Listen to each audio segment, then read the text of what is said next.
We often hear people wishing us a long, happy, and healthy life. But what if the length isn't what matters most?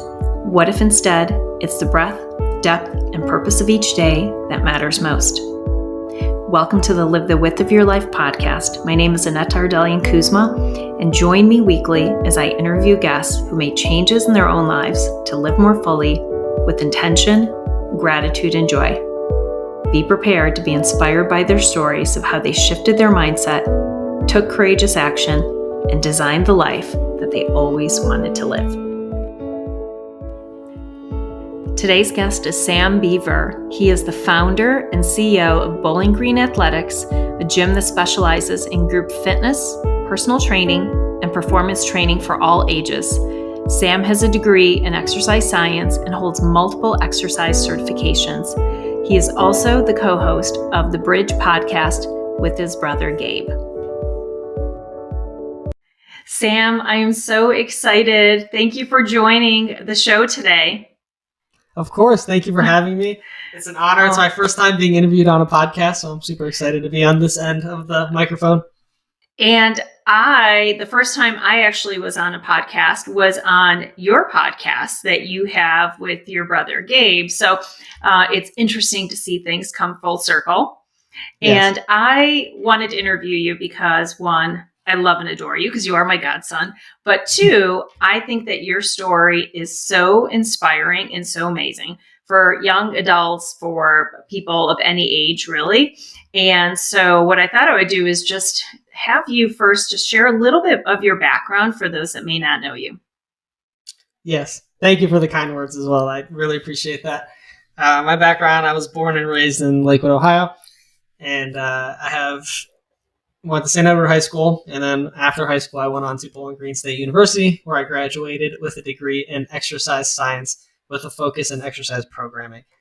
And then I currently own and operate Bowling Green Athletics, which is a gym in Bowling Green, Ohio, where we specialize in functional fitness, performance training, and also personal training. So that's my full-time job. And then I also co-host a podcast called The Bridge with my brother, Gabe. Yes. So you're a little busy. Just a little bit. And do you mind sharing with the audience how old you are? I'm 23. Okay, so I 23 years old. I think you're right, doing all of that. So first I want to ask you, tell me a little bit more about how you got involved in fitness, because I know that this has been a part of most of your life. So tell me a little bit more about what prompted you to get more involved with that. Definitely. So fitness started for me, I guess my fitness journey started freshman year of high school. And that was pretty much my dad and I going to the YMCA a couple times a week to start working out, and I absolutely hated it at first. I didn't want to do it. I was like, this sucks. You're in pain all the time. Why is anyone into this? And then about 2 months went by of him dragging me to the gym, and then I started noticing, hey, I'm getting a little stronger, my body is changing, especially, at that age, your body's changing anyways, but and on top of the gym and stuff, my body's changing. I started to see some results, and then I got a little obsessed. And from there, it was me dragging my dad to the gym. And then, so we did that. And then my freshman year, playing football, hockey, and a ton of other sports throughout the years, we would be in the gym training. And then I realized that I liked the gym part a lot better than the actual playing part. Mm-hmm. So I was able to really dive in, and, I started the self-education process of that really my freshman year of high school, to where I was reading books, listening to podcasts, finding people on YouTube that were, fitness enthusiasts or fitness professionals, and really just diving and saying, hey, what can I learn to better myself, essentially? And then fast forward to my senior year of high school is when I really took a plunge to where I stopped playing organized sports for the school, and I decided to compete in my first bodybuilding competition. So I went out and found a bodybuilding prep coach. He took me through a whole prep. I dieted down. I did the show. And that's when I really learned more so about what the body is capable of, nutrition, how to properly fuel yourself to your goals, and then also what the mind is capable of. So that was kind of my first stepping stones into fitness. Wow. And that at such a young age. So tell anybody who might be interested on starting their own wellness journey. Maybe they don't want to competing like you are right away. Mhm. But what are some of the things that are small actionable steps that they can take that will help get them to where they want to go? I like the small actionable steps because Yeah. that's what it is. You can't dive in and expect to even do like an hour-long workout right out of the gate. I would say the main thing to start with and to really get a hold of is master the art of showing up. Mm. And that's just saying, hey, I'm going to go to the gym. I don't care if you're there for 10 minutes. Show up, do something, whether that's stretch, foam roll, walk on the treadmill, grab a dumbbell and start doing something with it. Even if it's for 10 minutes, set it down and leave when you're ready to go. After a while, if you master the art of showing up and making it a habit of saying, hey, like it's not, oh, I think I'm going to go to the gym at 2 o'clock today. It's like, no, I'm going to the gym at 2. And Mm-hmm. it starts to be a non-negotiable in your mind. And then from there, you just build. So Wow. starting with mastering the art of showing up. And that's really with anything. So Yeah. And what do you find in terms of after people show up? I've read that forming a new healthy habit could take anywhere from 21 days, could be as much as 60 days. So what have you seen or is it just depend on people individually? Or do you say, if they start showing up consistently, they will start to change after a month, or what does that look like? I think at the end of the day, it depends on the individual, but it really starts with knowing how you're motivated. And because motivation is what will start you, but discipline is what will keep you going. Mm. And motivation can come from many different ways. A lot of people see motivation in results. So once they start seeing results, like me, that's essentially what happened to me. I was like, okay, now I'm in it. But it takes time to see results. Another one is community. So it's getting a workout buddy, having a partner. If you go to a gym, like my gym, that you have classes and you're working out with a small group of people, that helps tremendously because you start to get relationships with those people and they know you and they're like, hey, didn't see you at the gym yesterday. They're kind of keeping you accountable. So yeah, it's knowing what motivates you. And there's no wrong form of motivation, really. Like you shouldn't feel bad if you're motivated by results. It's a normal, healthy mechanism for the Mm-hmm. brain. So if you're like, hey, I just need to tough it out for a couple weeks until you start, if your goal is weight loss, if you start seeing the numbers go down, you're like, hey, what I'm doing is paying off. And then you're like, I'm going to keep doing it. If your goal is to, get stronger, you're like, hey, I can lift 5 more pounds than I did 2 weeks ago. This is fantastic. And so starting that will do it. And then yeah, back to the motivation and discipline thing. That's a super interesting concept for me because people are motivated in positions of comfort, and then once you're in a position of discomfort, that's when discipline kicks in. So that's one thing to I catch myself doing, whether it's a business goal, a health goal, a life goal, is when I make the goal, I'm usually sitting on the couch thinking in a comfortable position. And then when I actually start taking action towards that goal is when you get mentally uncomfortable or physically uncomfortable and your body wants to stop. And that's when you have to say, no, like I made this goal. I have to stay disciplined and I have to see it through. So I want to take those concepts that you just shared and I want to revisit something that happened. So this idea of motivation and discipline. So I remember you reached out to me. It was senior year. It was in the middle of COVID and you started to see that things were starting to shift. And I think you were working at a gym. So you were training. It's your senior year of college. Mm-hmm. And you said, I think that the gym where I'm working is going to be closing and I might want to open up my own gym. So walk me through kind of what was happening at the time, the thoughts you were having about your senior year of college. I remember thinking back my senior year, I was like, okay, I'm going to coast. I'm going to have a good time. I was not thinking of starting my own business. So walk us through what was happening, how you got this idea, and what even went through your mind in terms of like, can I do this?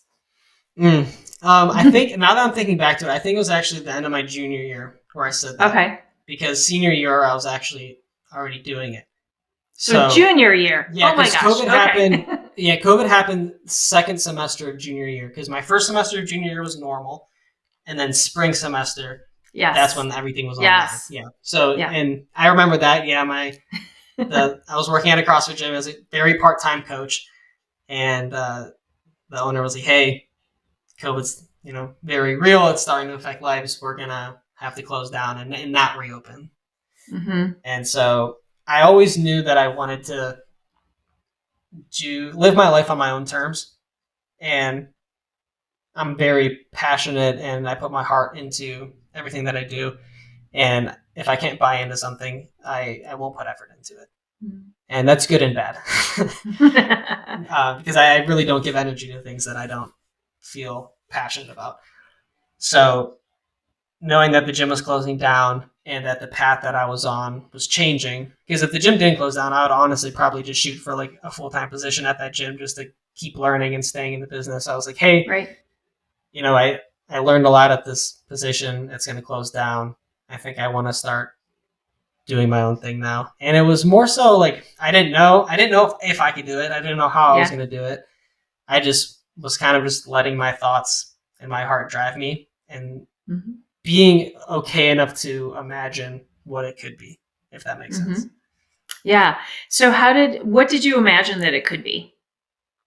I imagined that it was going to be this massive facility, and it's still like my vision.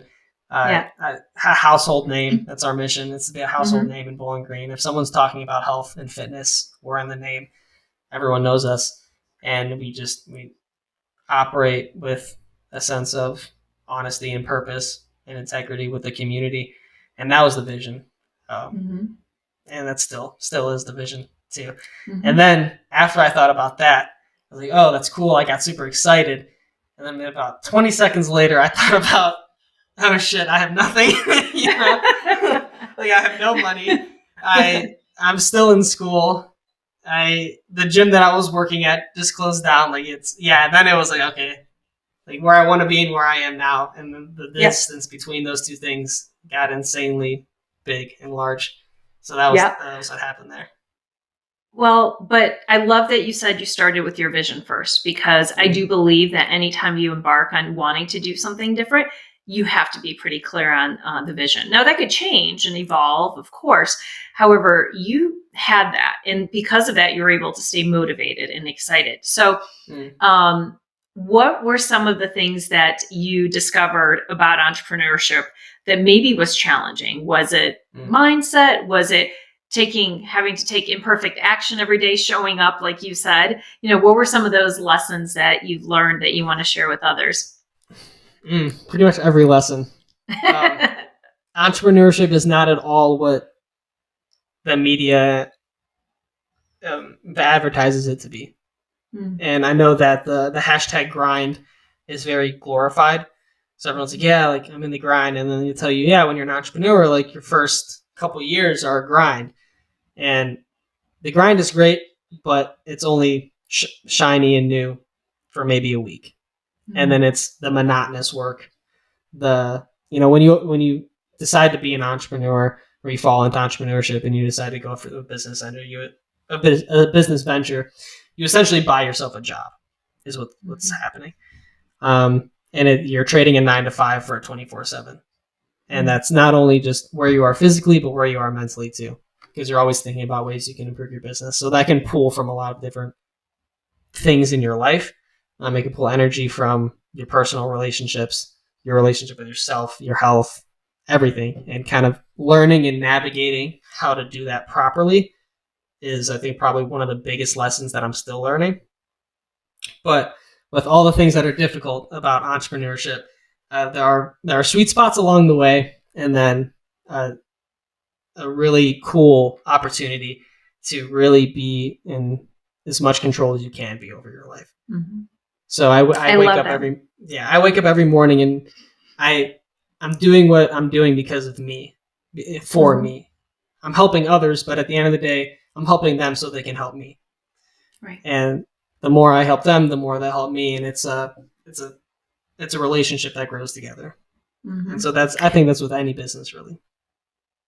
So one of the things I love about what you've done is you're very clear on your mission. You're very clear on wanting to help everybody of every age, of every sort of fitness starting point. So tell everyone a little bit about the work that you did around the strategy for your business, the mission, how it's evolved in terms of the hiring that you've done and really just the types of programs you put together, this overarching sort of vision and mission for the organization. Definitely. I think the mission stayed pretty much the same, but the follow through and the process has changed a lot. When we first started, we were in a parking lot, and I had gym equipment in my Toyota Corolla. It's not a big car. I had barbells in there, dumbbells. I had a big giant whiteboard that I would pull out and write the workout on. And it was literally in a parking lot of a park that we weren't even supposed to be at. So that was my mission there, was saying, hey, if I can help one person feel a little bit better, I did my job, Mm-hmm. And I wasn't even really charging people. I just said, hey, I'm doing this for donation. Because, it was the height of COVID. Everyone was there was a lot of unknown with people's jobs, right. And, hey, what's happening? So people were getting pretty frugal. And so I was like, hey, I'm just doing this to help people. I put my Venmo up on the board. And I was like, if you want to make a donation, you can. If not, I'll still be here.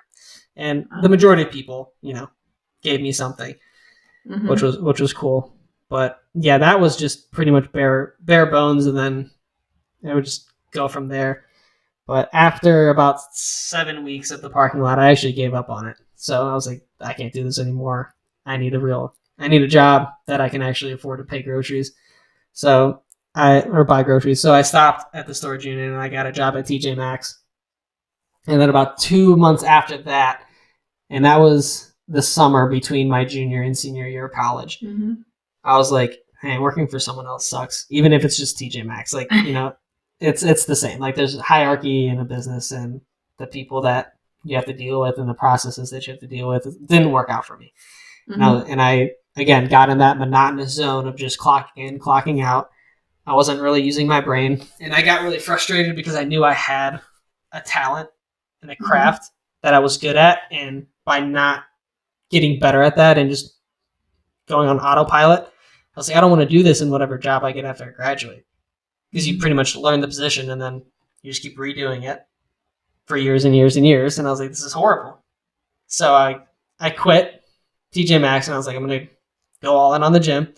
Yeah. And the start of my senior year is when we rented out a 15 foot by 20 foot storage unit and started training clients there. Yeah. And tell us a little bit now, because you're not there in that unit any longer. So tell everyone how long you were there, what you learned, and then how you just continued to elevate and expand on this journey. So we were in the storage unit for maybe 6 weeks. And then from there, I started seeing like the sprinkle of, hey, we're making a little bit of money. Not much. Mm-hmm. We made enough to cover the cost of the storage unit. And I wasn't paying myself at all then either. But I was like, hey, we can cover expenses now. And we have a little bit extra at the end of the month. Mm-hmm. Cool. From there, I was like, we need a bigger space. So we couldn't afford to get tied into a big lease or anything like that because I didn't know what was going to happen after I graduated, especially with COVID and stuff. Yeah. So I dedicated 2 days, a Friday and a Saturday, to where I would walk into every single small business I could find that was warehouse-based, that I knew had mm-hmm. a lot of space, and pretty much asked to talk to the owner or the manager and said, hey, can I sublease a small space from you? I introduced myself. I said, this is what I'm trying to do. This is what I need. And I pretty much, everyone said, either gave me a look that I was crazy or was like, oh, that's awesome. And like, we had a similar story when we started, but he's like, unfortunately, we don't have any, space for you and stuff like that. And I think I walked into like 22 or 23 different businesses that day. And I remember I promised myself that morning before I went to the first one that I wasn't going to get discouraged by the amount of mm-hmm. no's that I was going to get. I was like, whatever happens, and just testing the waters. And on the last business I walked into on that Friday, it was like the 23rd or 22nd. The owner wasn't there, but the manager gave me his card. So yeah, here, he's not in today. You can give him a call. So I called him, left a voicemail. 2 weeks went by, nothing. I called him again, and he answered. And apparently he didn't even get my voicemail. I don't know what the deal was there. But essentially, he's like, yeah, he was a mechanic and he owned a garage. He's like, I have a 3-car garage that I used to run my business out of. That's just storage now. If you want to rent from me, I can take everything out of it and you can, start there. I was like, perfect. So we moved into a 3-car garage. It had electricity, but it didn't even have running water. And so this sounds crazy now saying it again, but we rented a porta potty and just put the porta potty right beside it and did that there. And so we spent about 3 months in the garage with the porta potty. And then I had this like come to Jesus moment essentially where I was like, hey, if I can do this in a garage with a porta potty right next to it, like I can do this in an actual place, you know? Yeah. So I got active again and started looking for spaces that we could be at. And I, through some mutual friends and people just referring me to other people, we found the space that we're at now, which we're in the Woodland Mall in Bowling Green. And we have just over 2,000 square feet of space.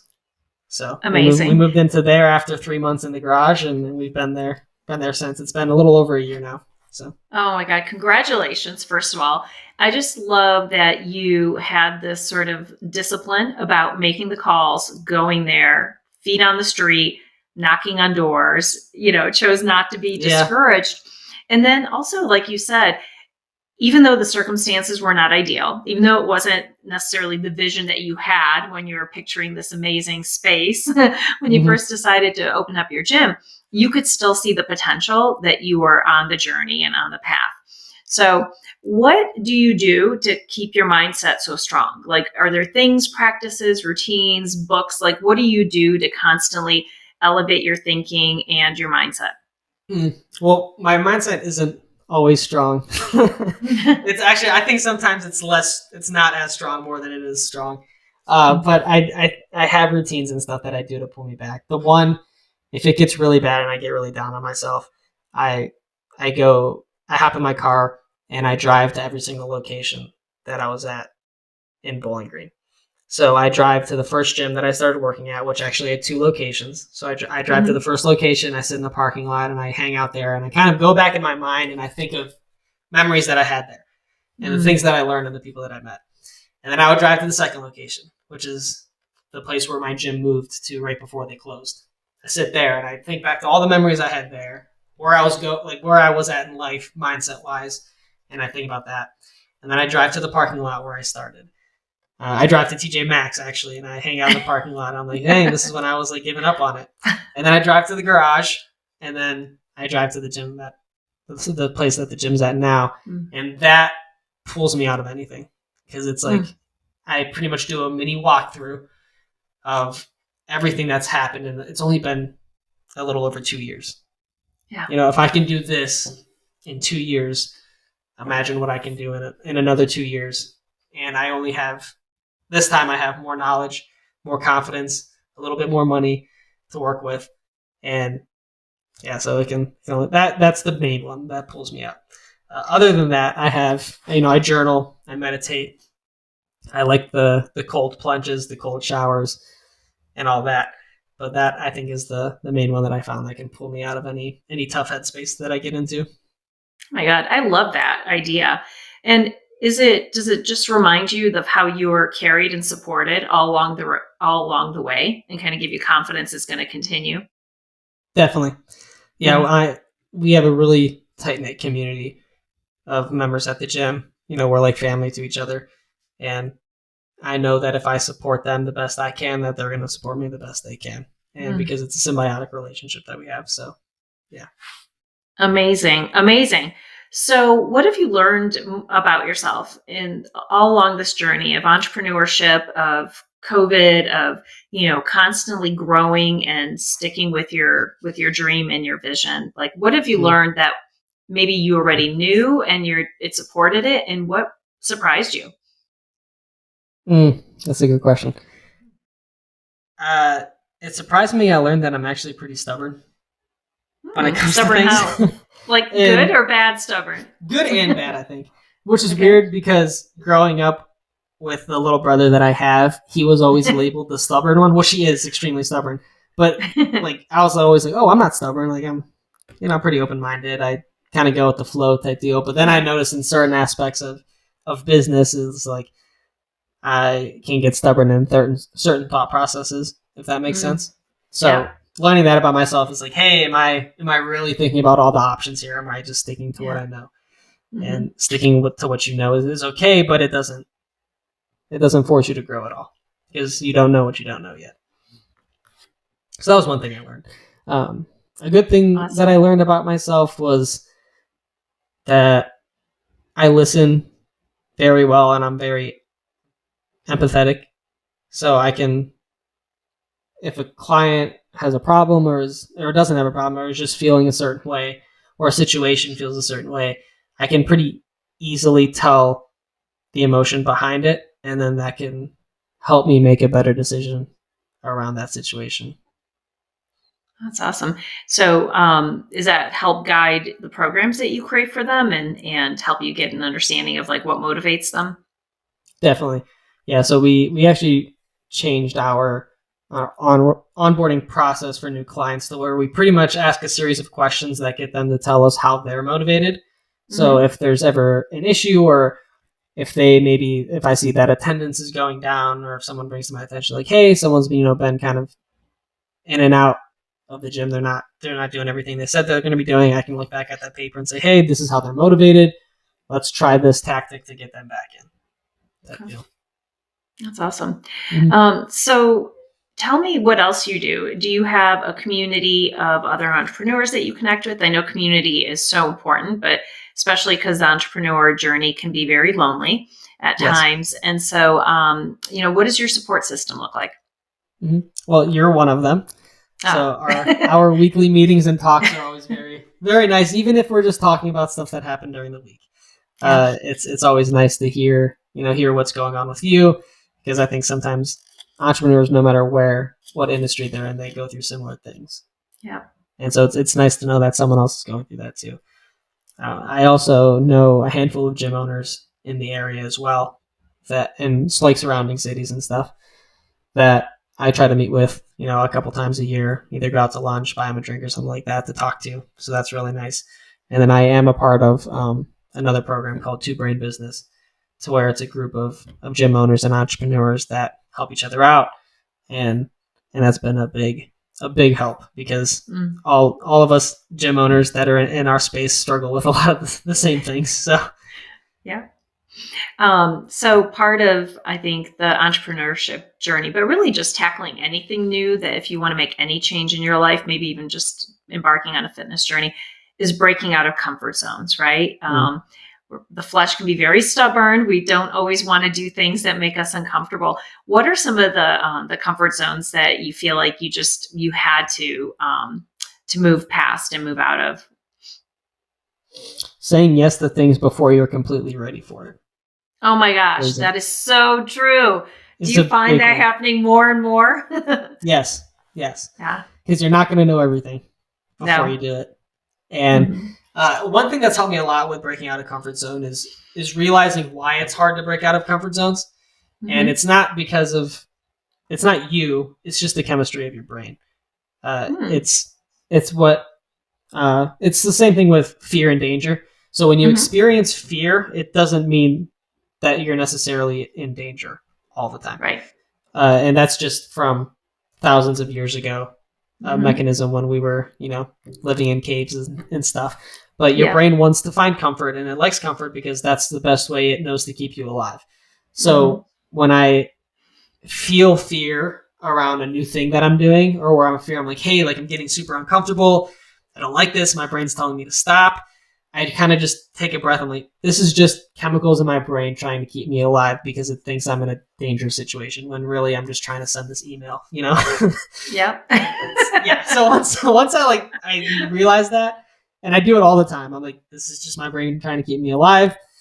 And, we've evolved into obviously a very different lifestyle than what humans first started out with. I'm like, okay, this is not really a big deal. Yeah. So that's helped a lot. I remember hearing that both excitement and anxiousness. So feeling anxious or feeling excited physiologically are actually exactly the same. And so I tell myself anytime I feel that anxiety creeping, and I always go, oh, I'm so excited. And so I've told my clients that. And so they use that a lot. They're like, I'm so excited. I'm very excitable lately. Good. Yeah. Uh-huh. I would have said I'm going to start doing that. Yeah, just to go, I'm so excited that I get to do something that, I've never done before. And so it's true. We can talk to ourselves and sort of pull ourselves out of situations. Amazing. So, what is next for you? What are some other personal or professional goals? Anything that you're willing to share that's still on your list? Definitely. Right now, the big one is just I've been really diving headfirst into the business. So going through and seeing where we need to fix things or improve things before we take massive leaps forward. We're at a spot now to where I have a couple people working for me. I'm learning how to be a better leader. Mm-hmm. This time last year, my main roles were how can I be the best coach for my clients. Now my main role is how can I be the best coach for my coaches who are coaching our clients. Yeah. So, and I was never really formally taught leadership. Mm-hmm. And so I'm learning how to navigate tough conversations because you need to have tough conversations because if you don't fix it, it's not going to get fixed. That's how it is when you're at the top of whatever business. And so that's been a big one for me is I'm asking, other leaders that I know. I'm reading a lot of books, listening to podcasts about leadership and how to do it effectively and how not to do it too, because there are very good examples of bad leaders around. So that's been the big one, just knowing that I need to fix certain things now. So in the future, when the business grows, I don't have to worry about them anymore. A nice phrase I like to think about is you don't rise to the level of your strengths, you fall back to the levels of your systems. So having systems and procedures in place will determine how far you can really push your success in business. And flipping the coin over to the life side, it's the same thing. Your processes and procedures get turned into the level of your relationships that you have in your life. And it's also the thought processes that you carry in your brain. Negative thought processes and patterns are repeated. And so knowing that if you start thinking about this, you're going to go down and think about all these other things that you shouldn't be thinking about. Yeah. But if you think about this, you're going to get you in a creative space, a better mood, anything from there. So really thinking like of your processes and your routines as well that you can fall back onto. So those are the big ones. Oh my God, I love it. And one of the other things I really admire about you is that you have discovered at a very young age that, especially in entrepreneurship, but really for anybody, that self-care and making time for taking care of all of yourself holistically is really important. So talk about some of the recent things that you've done just to expand your balance and to really create more space for yourself. This is also one that I haven't mastered yet. So I'm still in the process of figuring that out. But what I have learned is that, and actually Gabe, as much as I hate to admit it, taught me this. It reminds me of it. He says it's selfish for you not to give yourself 100% effort and energy, because if you're showing up at 75% because you didn't take care of yourself, you're not giving your clients your full self. So someone else needs your 100% today. And you need to do the things that you need to be doing to get yourself to 100%. So one thing that I employed is I have a couple hours in each day that no matter what the price point is, no matter who it is, I will not give those hours away to anyone else but myself. And that's a non-negotiable. Even if a client is offering, or a client that I could land that is huge and they can only come in during those hours, I will not compromise those hours for anything. And that's really helped me. Even if I'm sitting down, I'm just taking a nap, or I'm just chilling. I don't even have to be doing anything productive. That's gives me enough time to kind of reboot back to 100% and show up better for people. Also taking care of my own health and fitness. So making sure that, I'm making people healthier every day, but a lot of times that makes me unhealthier in certain ways. So taking time to focus on my own health and fitness has been huge as well. So I love it. It's so true. Even with yoga teachers, we talk a lot about how hard it is to sometimes make our way to someone else's class, especially if you're teaching a lot. And for you, do you find that when you do work out in your gym, or do you prefer to go somewhere else and just be Sam and not Sam, the owner of this gym? yeah, definitely. I do have a gym that I go to that isn't my gym, that I don't know many people there. I can kind of just put my headphones on and do my own thing. I really enjoy. I pretty much the gym is in my head the best place I like to work out, because I just built a playground for myself essentially, right? Yeah. But whenever I'm there, it's either I get pulled into something, someone wants to talk, which is great, and I love that people can feel comfortable enough to do that with me, and I love it. But there are sometimes where, hey, I just need to be with myself and get this in. And the big one too is, again, a lot of gym owners struggle with this, and you said the same thing with yoga, is when I go to my gym, my brain is in work mode, and because it's the environment. When I go to a gym that I go to just to work out, my brain is in, hey, in workout mode. I'm not thinking about my clients. I'm not thinking about, oh crap, someone needs to clean this over here because they missed it. Or, I'm not, so because there's always things that you can do at your own gym.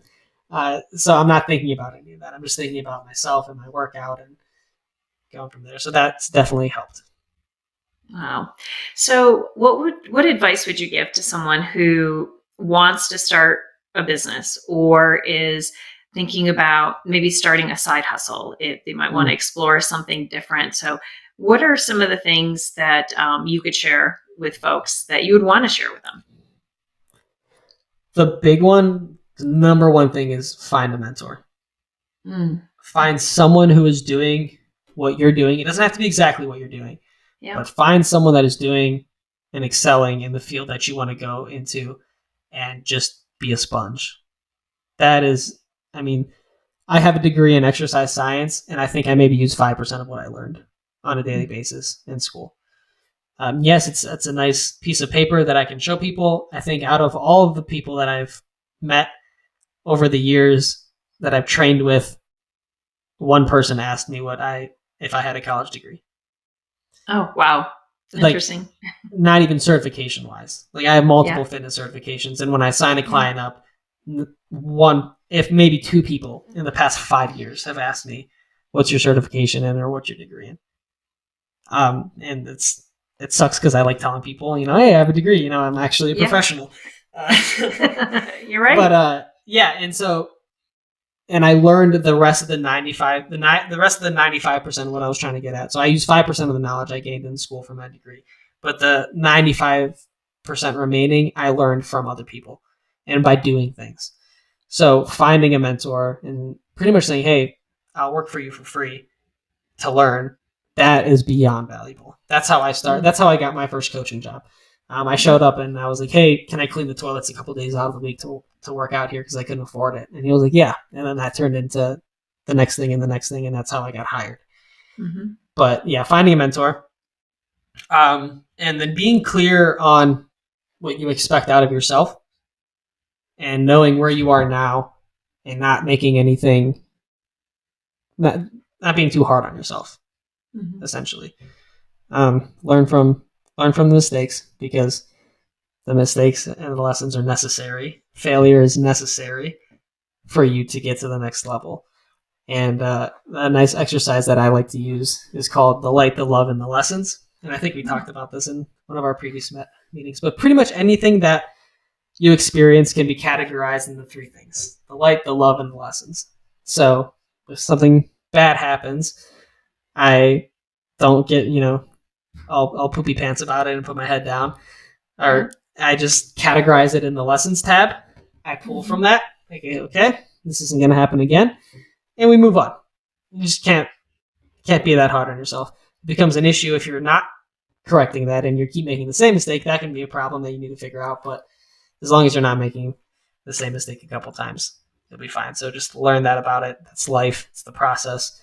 So actually now every time I mess up, which I mess up a lot, I get excited. So I'm like, hey, I found another way not to do this. So I'm one step closer to figuring out how I can do it.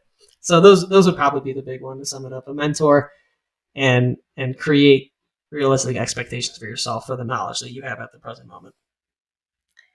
Amazing. Sam, I have a final question for you, and hope that you could share. So, this podcast is called Live the Width of Your Life, and it comes from a Diane Ackerman quote. What does it mean to you to live the width of your life, and how do you do that? I think what the meaning behind living the width of your life is, are you living in a way that you put who you are into what you do? Oh, I love that. You're not pretending in a certain situation, or you're not being something that you're not for your job, for your relationships, for how you talk to yourself. It's showing up you, 100% authentic you, based on your personality, what drives you, what motivates you, and what you want out of life in that situation. And that really is what the gym is for me. I've always enjoyed helping people. I enjoy making people more confident in themselves. I like leaving people with a smile. I like, and I'm not saying like I'm a people pleaser, but I like pleasing people. If they show up upset and they leave happy, I did my job. And the method I do that is through fitness, and it could be anything for other people. It could be podcasting, it could be cooking. That's how I live the width of my life. I love it. Thank you so much for joining us today. Thank you for sharing your story. I am positive that you have inspired many people who listen to this episode today. And please share with us how we can best support you. How can we find you? How can people work out with you? How can they listen to your podcast? Yes, definitely. So the Bridge podcast, it's on Apple and Spotify. That's where my brother Gabe and I do all of our podcasting. And I say mostly Gabe. I've been taking a little bit of a backseat with everything going on. But that's, if you want to hear more talks like this, I would say that's the place to go. I'm not super active on social media, but my Instagram is Sam Beaver Fitness. You can find me there. And if you're in Bowling Green, bowlinggreenathletics.com, hit us up there and let us know you're coming. So I love it. I love it. I'm sure people will. Thank you again for joining. Thank you for your wisdom. And if you liked the episode today, please share it with a friend, share it with all your friends, subscribe. You can find all the notes about Sam, where to follow him in the show notes, as well as with me. And I hope you join us next week with another guest. Thanks so much, Sam. Take care. Awesome. Thank you so much for having me.